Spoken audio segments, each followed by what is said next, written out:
Welcome back to the Nano Cruising Podcast. I'm your host, Stefan Marceau. Today we talk with Andrew Bedwell from the Big Sea Challenge. The Big Sea Challenge is where Andrew is seeking to be the smallest boat to cross the Atlantic. So today, you'll find out about his background in sailing, finding his first big sea because he's tried before, what he's learned from that first attempt. You will find out about his new boat, new design consideration for his new boat. So join us. This is an entertaining one.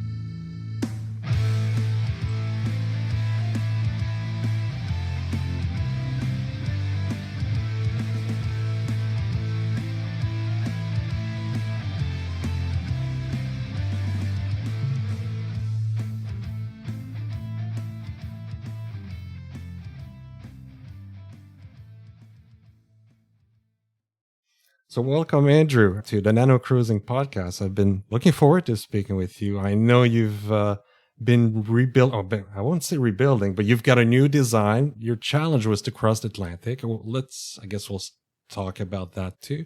Maybe let's start with the background. I think you have some boating company that you run, and maybe the background and how you got into it. The background, right. So it all started out, me and boating have always been together. Right. So when I was 6 months old, my first venture out in a boat was my dad's offshore race boat. Oh, there you go. I went into an inner tube, and it was a case of 50-50 if you're up the right way or up the wrong way. And I think that's where it all started. So from then we went on to do offshore powerboat racing, dinghy sailing, then carried on to offshore race powerboats, then came back to sailing, did a load of other water sports with zap cats, kite surfing and all that.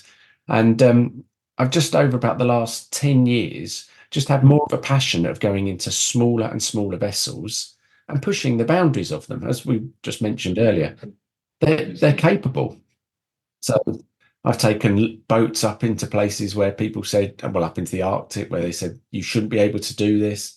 And it's been brilliant. It's been fantastic. So there's loads and loads of experiences of yachts and dinghies. What's the immediate...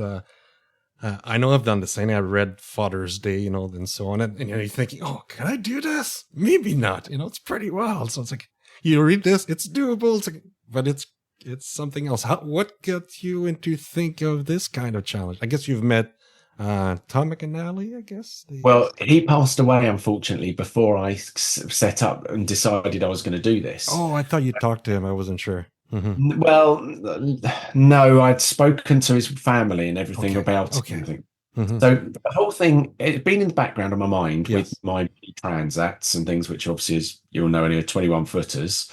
So I did, as I said earlier, round Britons, then went off to sail round Iceland, up into the Arctic on Mini. And I was enjoying all that. And I just decided I've got to push myself harder. I always do. Come the winter time, I'm the one up in the mountains in the Lake District bunked into a snow hole overnight and things like that with my daughter bizarrely as well. And so it all started. I was out in Ireland, and I'd taken a load of books, including the Hugo Villain's Father's Day book. Right. So very inspiring, though. It was inspiring. It was inspiring.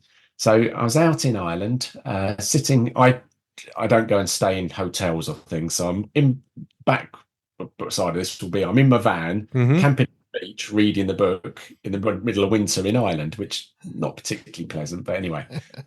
So I was reading this book and just getting more and more involved in it, and then Google, and you led down the path of findings. So they got to an article about Tom McNally, who's known as the crazy Liverpudlian sailor. At the bottom of this article was the email of Lorraine McNally, which is Tom's daughter. All right. So I thought I'd just send her an email and just speak to her about it. I'd like to know a lot more about this. Obviously, as I say, I'm in Ireland and I live back in the mainland. So I sent her this email, and we sent a fair few emails back and forth. And she said, wouldn't it be great to meet up? So me being me, and as my wife knows, I came back from being in Ireland for 2 months, got off the ferry at Liverpool, straight to Lorraine's house, started speaking to her. My wife didn't even know. I was chatting to her and speaking to her, and I'd drawn out the idea of what I wanted to do because she was quite involved with her dad's challenges. Right. I drew out this picture of what I wanted, and we were just sitting there talking. She only lives about half an hour from me, so no distance at all. And at the end of the conversation, and I'd shown all my pictures and everything, she said, I think you need to come and have a look at something. So I went outside, and in the back of her garden, behind a couple of sheds and things, behind a fence and brambles all around it, was Tom McNally's old boat. The one that crossed the Atlantic? The one that beat the... Yes? No, it had frost. So what it was the one that Tom built and was going to go off before he found out he had cancer. Right. So what he did was his boats had always been called Big C, which is where I know one of your questions was going to be. Of course. So that's it. Big C was part of it, and it was going to be always called Big C because I wanted to do it for cancer research. And it all just too well, actually. I was chatting to her, and we there and then made her an offer for this. It was just, I'm not going to say a wreck, but if you left any boat outside for 10 years, it's not in good condition. So I knew I had to do an awful lot to it, a huge amount. It was a fiberglass boat? Fiberglass boat at that point. Fiberglass. Yeah. Yes, so it was fiberglass. Had carbon in it as well, and it was a nice design, but it had its faults, and it also wasn't the right size for me. So we agreed on a deal. So about a week later, I came home and told my wife what I was doing. And by the way, I'm back. And by the way, I bought a boat. Oh my God, what are you doing? So I announced to her that's what I was doing. And then about a week later, I went and picked it up and brought it back. And when you looked at it, you literally would not have thought you'd have want to put it in your bath kind of thing. It needed a lot. Wow. So anyway, that was the basis of what I started. Right. And then heavily modified it. But my background is I had a product design degree, and also I've been always involved with boat repairs, building, making. So nothing problem to me to make. Carbon is no issue. I'm not worried about any materials like that. We've got a full workshop to make things. So I modified it. There's length difference with his legs against my leg length and my back length against his. So it had to be significantly modified. And what we did was we also, so we modified it, but left the length the same. So the length was still short. It was like 5'4", something like that? No, a lot shorter. Oh, okay. So the one I'm thinking is the boat that he broke the record on the south, right? And the east to west crossing, right? West. Oh, okay. Yeah. So you're thinking of the original Big C. Okay. So what it gets a bit confusing because there's a Big C that looked on the deck like an egg. Basically, it was like, so that one had crossed, and the one that I bought from Lorraine, his daughter, was the one that he was going to use for the next challenge, but then he passed away because of cancer. So we did all the modifications. We decided and agreed with Lorraine that the Big C was going to stay the same. We were going to keep it as Big C, and I wanted to. I've raised a lot of money for the lifeboats, the Royal National Lifeboats in England. My mum raised for them for 50 years, and then my mum actually in the end bought a lifeboat. So I decided I'd done enough for the lifeboats. I wanted to do something else, and my parents had passed away from cancer, so it all worked. So then obviously got that boat to the spec that I wanted it, and then obviously set off to St. John's, Newfoundland, to sail her back. Right. What had happened 2 days before I set off to St. John's, Newfoundland, my father passed away. Yes, that's right. I remember you mentioned that, and a difficult headspace to be in, right? Yeah, it was. So we were really, really close. We were riding like motorbikes, competing almost every weekend, and it slowed down a bit in his late 80s, but he was still competing at 89, 88. He stopped riding. Mm-hmm. So anyway, so what I had done is while I'd been down with my dad, I'd written down a list of things that I had to do to go across to get the boat ready to go across the Atlantic. Right. And one of them was to shorten this bolt down that I'd already annoyingly cut down. So effectively, I cut the bolt down twice that I needed. So out in St. John's, one of the guys with me was very luckily had worked on the boat that was next door to us. And so we borrowed some studding from them, and they were it was the Terry Fox, I think it was, the Coast Guard vessel. Okay, right. They worked on that vessel, so he knew it inside out. So he was like, "Oh, well, what we'll do is go and speak to so-and-so, borrow get some studding, and do it." When he'd put it in, and it's not his fault, it's my fault. I shouldn't have cut the bolt down. But then when we replaced it, we had I think it was M18, I think it was, bolt, and we just had slight water ingress come up that 18 mil studding. And one promise that I always make to my wife and daughter is I will never, and any mariner should be the same, I will never ever leave harbour if I'm not 100% happy with my boat. And she's always saying, if you do, that is the last time you do any challenge because you've broken that trust. So yeah. I came back for a minuscule amount of water coming up through this thread. We had to tow it back in, but when we towed it back in, it took on more water when it was being towed. So then when we craned it out, the ropes broke on the hook and dropped the boat. And do you know what? I've seen a video of that. That was very... Yeah, I feel myself welling up, actually. I can imagine.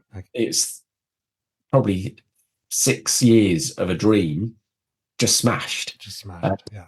There might be some positive to it. You were smart to say, well, the egress, is challenging. Do you know what? And bizarrely, Tom's actually the boat that you were talking about, his other one that he went across the southern route was leaking, and he had to pump his out the whole way. Right. Whole way. So anyway, my thing with my wife and daughter is if it's not 100%, I am not going. Which has got to be any mariner's. Yes. I mean, absolutely, isn't it?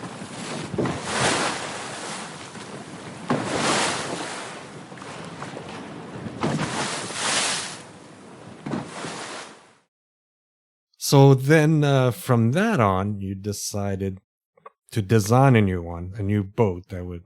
So that's what you've been working on now, right? Yeah. So what that led me down to a different route. I had the options of bringing that boat back and rebuilding it, which I could have done, and I could have got it sorted. I think it was probably almost a quick, rash decision because I was only in Canada for a few more days. I had the options of, shall I ship it all back home and repair it? Do I keep it out there and repair it? Or do I take this opportunity to say, right, do you know what? I'm going to design one exactly as I want it. And me being me, and I just said, right, okay, enough's enough. Scrap this one. Let's start again. Every design of every product you can make better for the next version. And I'm sure I will be able to. Come next September, I'll be able to make a better version of V2. But it's now got to a point where I've got everything within the vessel. I've got more space that I've got in the vessel because of the material choice that I've chosen. It's just worked out 100 times better. Not saying that the original boat wouldn't have done it, because it was like a tank, but this one will make it more comfortable and obviously comfort in when you're in such an enclosed space. And only by I have literally given myself 3 centimeters extra length from the legroom, which doesn't seem a lot, but it makes it a lot different. But I've got 6 centimeters width inside, which is a huge amount. So now I can actually lay in a more comfortable space, which is good. Tell us about the boat. How long is it? So it's just over 1.25 meters. Just over 1.25 meters. 1.25 meters. Wow. We've had the official measurement last week of it. So that's all done. The design has got a lot more buoyancy in it. And what I noticed on the last boat was in the waves, with the tubes that I had down the side, which were originally put there because we expected kind of, not quite promised, but we had a idea that a big energy company may come on board with take the tubes for a marketing, but they didn't. Okay. So when I looked back at it, that just didn't make sense. So as the boat sunk down, it kind of hit to those tubes and then stopped a little bit, because obviously you're increasing the buoyancy massively. Right. Now, what we've done is we've incorporated the tubes into basically the design of the boat, and basically it's chamfered down so that as the vessel goes down now, what it does is it slowly gets some increased buoyancy, and we've given it a higher freeboard on this boat, which has got its pros and cons, but I've decided that it's got more pros, so I've gone with that. And what I've also done is I've deepened the keel a little bit. And the biggest one that I've done is on the bottom of the last boat, there was the bulb on it. Now, the bulb when the boat's going dead straight, is brilliant because the bulb works. The downside is, as soon as the boat pitches forward, that bulb effectively draws the boat down. We've taken that off now, and what we've also then done is we've managed to get the weight further down into the vessel, and then the rudder, what we had before was twin rudders, and they worked really, really well, and almost actually too well, because they needed only about 5-8 degrees off to really, really steer the vessel. So we've gone to a single rudder this time, and the only thing that we can't trial it until we get the boat out into the water is whether we need to put anything to actually disturb the water flow behind the rudder. The last rudders, they had kind of like a whale tail at the back, right? Okay. And it's designed to turbulate the water behind the rudders. And what it made the whole thing is that it's a longer vessel. So this time what we've done is going to the single rudder, which is obviously centrally mounted. We haven't been able to work out quite whether we need to do that or not, and the only way you're going to tell that is sea trials. Right. I was going to say, you do some kind of tank tests and things like that, right? Well, it's been tank tested, but it's so small, really, really difficult to get it to work right. And the tank test worked in the fact that in flat water we could get it right. In the waves, we couldn't quite get it right. There's too many differences to a normal yacht. Yes. Yeah, it's a totally different science, I guess, right?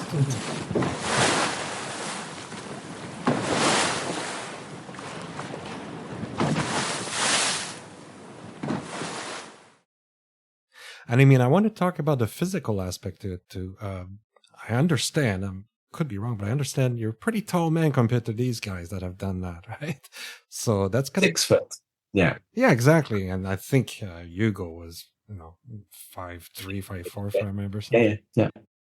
At that size of boat, you need to build around your body, right? I would imagine. Well, that's exactly what I've done. So I was outside, and I've still got it out here. I've got a box shaped up the inside of the boat space, so I know exactly where everything goes. I know that I can sleep in the box as well, because my wife calls it my naughty box, and if I get naughty, she's like, "Get in your box." It's, you just have to make these things so that they are so ergonomically designed, and that's where with Tom's, it was a fantastic design, and it would have done it.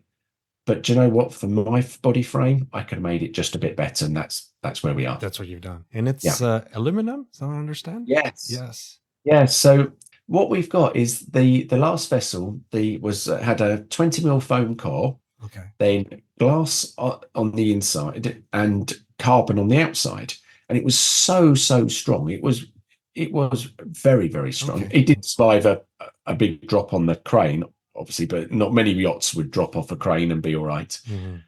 But the aluminium, what we've done is I went to 10 different naval architects and spoke to them, in the end, there was this gentleman, Jérôme Delaunay, in France, and he just got what I wanted. Really? Everyone else was, well, have you thought about doing this? Have you thought about this? And I was like, have, and I don't want that. That's not what I want. Mm-hmm. And they were coming up with crazy ideas. Now, I like crazy ideas because it puts something different out there, and you always get something unusual from these crazy ideas. Mm-hmm. But I'd done enough research and knew what I want. You knew what you wanted. I knew what I wanted. So when I spoke to Jerome, he wasn't compliant because he said, right, I want to make it 10 centimeters longer than it was. And I'm like, that's not happening. We're not doing that. We agreed on a certain number of centimeters that you could make it longer. Yeah, he just came up with the boat design. There are a lot of other suggestions on manufacturing, and you will always get that no matter what. Right. But the aluminium, I could get it so that below the hull side, the well below the waterline, is 5 mil. Okay. Just to waterline is 4 mil. Okay. And then coming up onto the decks is 3 mil. But what it's all attached to is it's attached to a lattice framed interior that's all got together and totally welded. And that's only in 2.5 mil alley, but it's 7,000. Well, it's a mixture of 6,000 and 7,000 grade alley. So it's all heavy duty marine alley, and it's solid. It's got to be so solid. And that must pose other challenges, I guess. But is that okay? I guess the insulation needed and things like that. You probably. Well, we've got a great thing for insulation. My food. The food insulates. Right. So the food does 2 jobs now. So before it was always molded into the hull, because what it did was it added strength to the boat. So what we've done is I said, right, below the wall, well, the food actually doesn't even come up above the waterline. Okay. So what we do is with the with the food, do exactly the same as before, mold it into a certain calorie bar, double vacuum pack it, heat it up again, and mold it into the boat. So one of the problems with the aluminium was the banging. You go out in any aluminium boat and it drives you nuts. So now the food that molds in deadens the sound of the hull. Below the waterline, there's that. It has also got a rubber coating applied to the inside of the aluminium, again, to stiffen and to sound deaden. And so that does that, and that insulates as well. And then also what we've got on the deck, I've got now, last time, obviously power's always a problem on these vessels. Now, though, I've got solar panels that are bonded to the alley on the deck as well. So they are going to be working all the time. Whereas before on the last vessel, I had to kind of deploy them in different variants to get as much power as I wanted, depend on the sea state. Now they're bonded onto the deck, and that gives me a bit more insulation, things like that.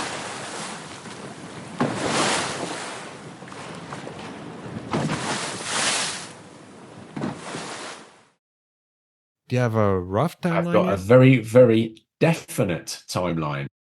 It's very easy to put things off in life.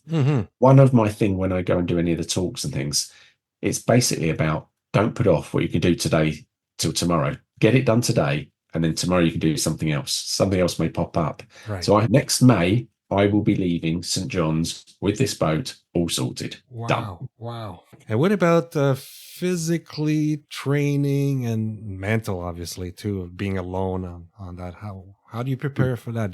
Can you prepare for that? And to a degree, but it's only a little bit. It's like going to space, literally, because you're going to be probably even worse than space. They can actually, they've got a bit more they space. do exercise. They do exercise. They can actually do exercise. Well, you can't. They can. But do you know what? There are things you can do. So training wise, there's only so much you can do with it. The food, I don't want to bulk up beforehand. I've been specifically told, do not bulk up. Do not bulk up to lose weight because it will cause you more problems. So I'm quite slim as it is anyway. Yeah, all I'm doing really is carrying on with what I'm doing physically. The food that I use, what I did the same as last time. April coming up to May, what I was doing is I was doing more and more, eating more and more of that food. So slowly getting your body used to it. No, the body can't be changed. If you can't change your food overnight, it'll cause you huge problems. That's right. So that makes sense. I've basically just up my intake of the food that I use and just carry on eating like that. And do you know what? I actually like it. I'm more than happy eating it. A lot of people have tried it, and there's some people, I suppose it's probably about a 50-50. Some people say that is rank, and some people say, do you know what? It's fine. And then when you say, but you've got to eat it for 90 days, they're like, yeah, maybe, maybe not. But it's not that bad. It's not that bad.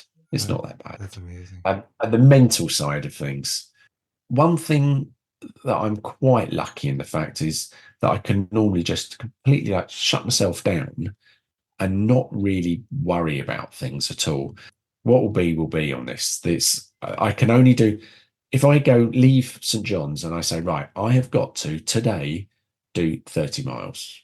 Well, you're on a loser, aren't you? From the start, it's not going to happen. You've got to be realistic. It's the bigger game on this run. Mm-hmm. So I'm setting my expectations of what I do quite low. And obviously you get a good day, and there will be days where it knocks you back. Mm-hmm. So what I have done is I've got one solar panel on there that I will be using for charging an e-reader.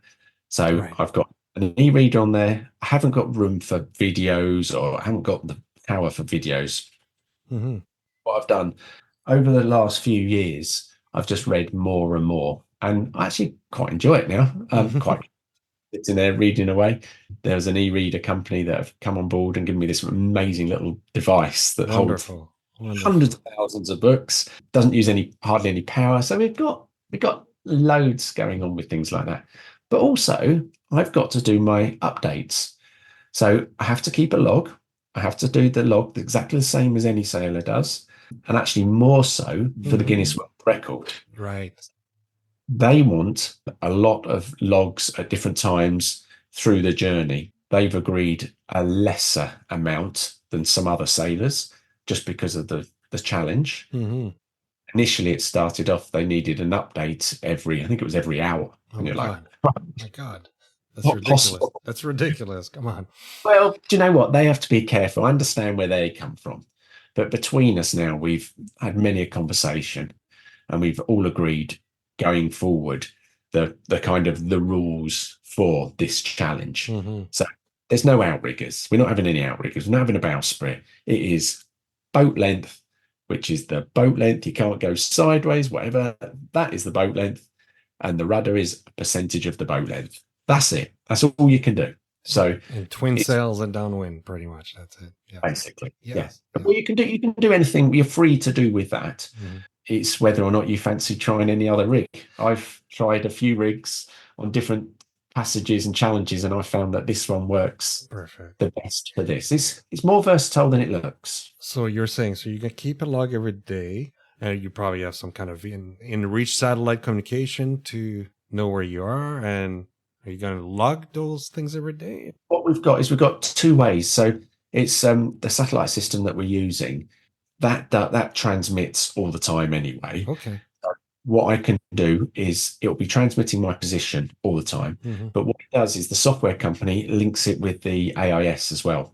So it's cross-referencing everything. Okay. And that's what makes the effectively for the world record it more feasible. Mm-hmm.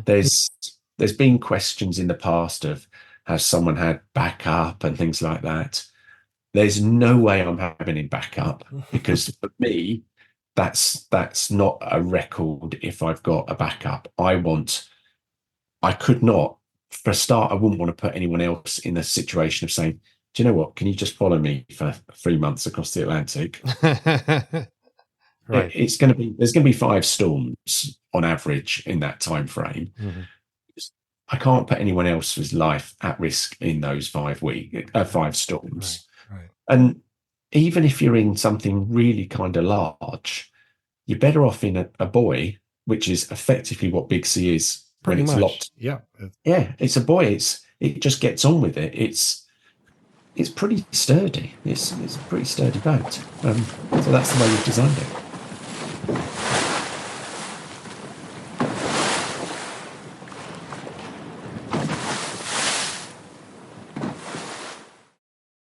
You said you talked to Hugo, and Yeah. what does he say about all that? Well, he's given me loads of advice. Awesome.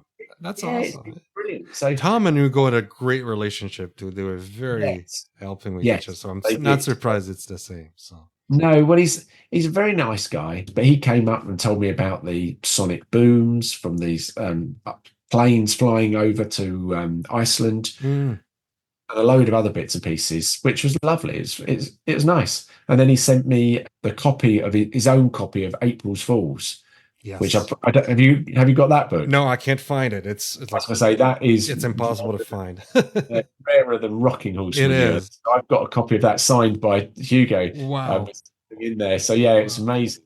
Wow. He sent that over, and I also luckily was invited down to the National Maritime Museum in Falmouth, and they let me get inside his boat. And I did ask him beforehand. I was like, Tom, Hugo, do you mind if I get in? He's like, no, get in. Blown away with going inside his boat. It was fantastic. Wow. I love.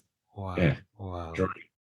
So what advice? Because a lot of people have ideas. What advice would you give someone that has a wild dream but are afraid to take the first step?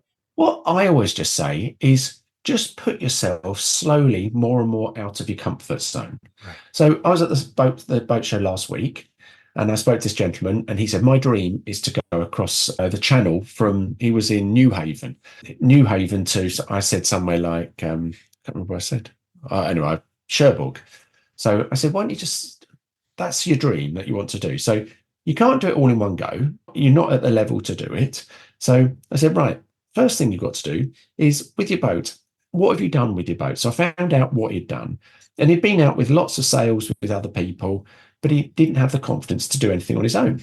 So I said, right, next day that it's good enough weather, go out on your own, literally out the harbour, turn around, come back, straight back into the harbour, through the lock. That in your mind will be a massive achievement, because currently that will be something that you're thinking, I can't do because I won't be able to manage it. Mm-hmm. But there's more can in can't. Yes. So yes. You've got to do that. So I said, on that first time, you'll do that. The next time, go out and do maybe 2 hours. You've got to choose the conditions, make it so that the conditions are really steady, light winds, almost drifting. Make sure you've got no tidal issues. So manage it. If you slowly increase those all the time, and then slowly changing on the weather conditions, so increase the wind strength a little bit, go out if he's going out in a 3, go out in a 4 or a 5, slowly do it. And that's exactly what I've done, because I would be an absolute idiot to sit here thinking that I'm going to go across the Atlantic in the smallest vessel if I hadn't done hundreds of things like that beforehand. Mm-hmm, mm-hmm. So all I've done is I've just slowly got more and more experience under your belt, kind of thing. Right. And that's how you can push things. So that's the only way you can do it. Right. Right. You're right. The baby steps is the way to achieve a dream. Yeah, it works. It works. Yeah. So you've got sea trials, I guess you're doing? So what we're doing is I'm actually back in the workshops tomorrow with welding the inside of the boat. And then it'll probably be about a month and a half's time before she'll be going in for the sea trials. Mm. And then from the sea trials, there will need to be some modifications, of course, as there are on all vessels. So we'll do the modifications and then get back out, do more sea trials. And it's the only way we'll find out that I've got exactly what I want. Perfect. In the tank test and on the computer flow analysis and things like that, it all works. Mm-hmm. Real life is a very different thing. Of course. And when you complete this challenge, I know you will, how do you think this will change you as a sailor or as a person? I don't know. There's still be challenges. I'm just me. I can't not have a challenge ahead of me. Right. What I think, I know you were doing that originally as your 50th anniversary of birthday? Yeah, 50th. Yeah. So now I'm nearly 51. 51 now. So. But yeah. So, but do you know what? It went wrong. Hands up. That's right. It was a mistake. Right. yes, so it went wrong. So we start again and go again. What I think, You know, you will be a different person when you finish. That's Hmm? absolutely. Definitely. I can't wait to see that too. My wife hopes it's for the better in the fact that I'll be tidier. We'll see. Maybe not. One of the things you don't realize, you'll be famous. So you're going to have a tour of talks. So Well, do you know what? It's not about that. it's not about it. Of course not, but that will happen. So, It and will you'll have tours of talks, and which would be great. It'll Well, be fun. you will do. It will be fun. The bigger thing is just inspiring people to get out there and do things. Absolutely. I'm not. Yeah, I've always wanted to do it. I've had many years of dreaming this, but the bigger dream is like that person who came out and spoke to me at the boat show about going out and sailing.